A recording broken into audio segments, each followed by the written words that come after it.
Eto na mga bossing yung kinuha ko na Nissan Sentra GTS B14 kagabi at, okey naman siya.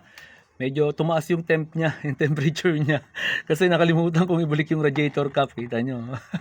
Lipad din yung utak ko nung kinuha ko 'to mga bossing, eh. And siyempre ito ay may mga issues mga bossing, marami. Pero kinuha ko basta ang mahalaga sa akin ay yung makina, tapos hindi masyadong bugbog yung body. Etong kanyang front bumper lang yung talagang maraming tama na putol-putol na nilagyan lang ng Nanzad na epoxy, pati ito, oh, yung kanyang grill may biyak. Pero mga minor lang naman po 'yan.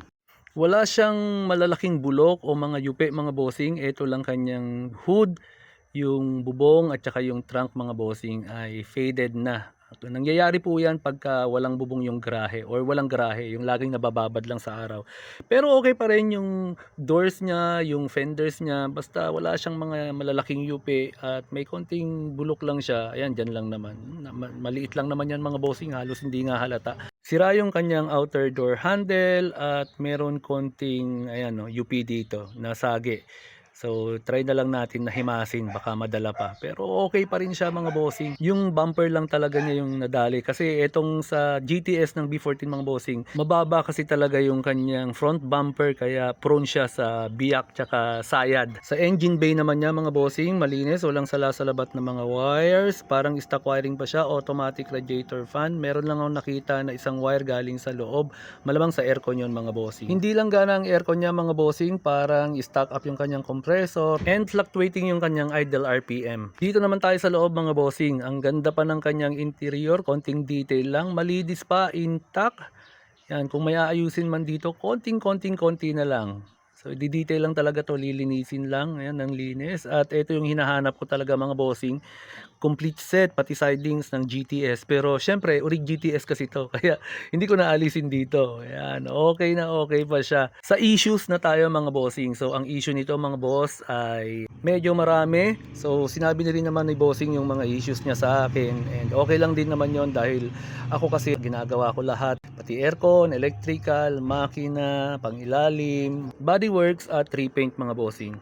Pero kahit na gumagawa ako mga bossing, syempre gagastusan ko pa rin 'to at bibili pa rin ako ng mga piyesa and syempre hindi ko naman kayang gawin lahat 'yan. So kailangan ko pa rin ng tulong nung aking mga tao at yung mga tao ko may sahod 'yan syempre. Hindi naman libre ang gawa ng mga 'yan. Sa pag-test drive naman nito mga bossing, hindi ko masyadong nilayo dahil ako pag bumibili ng mga sasakyan tapos nakita ko naman yung kondisyon niya, hindi ko na pinapatagal dahil lalo na't budget meal 'yan, eh, alam ko na, ine-expect ko na po 'yan. So marami kasing buyer din na naghahanap ng super budget meal tapos i-test drive nila at na parang napakamaselan. So iaayon din po natin yung budget natin dun sa binibili natin.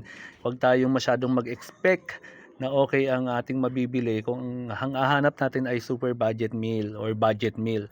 Gagastusan po talaga natin 'yan. Nagkataon lang po na ako kasi ay gumagawa nga po at medyo kabisado ko na yung mga gagawin ko at medyo kabisado ko na yung pagbibili. So yun sa clutch nito mga bossing, lumabas lang nung mainit na. So hindi ko pansin yun nung unang drive ko. Pero kasama yon sa pagbili. And minsan nga mga bossing, kahit ayusin pa natin lahat, minsan lalabas lang ang issue niya after mga ilang araw or ilang weeks, ilang buwan. Pero hindi naman ibig sabihin na niloko kayo ng seller. Kaya importante rin talaga mga bossing na magdala kayo ng trusted na mechanic ninyo. And yun na nga, pag super budget meal or budget meal yung bibilhin natin, huwag tayong mag-expect ng sobra mga bossing. Expect lang natin yung kaya ng budget natin.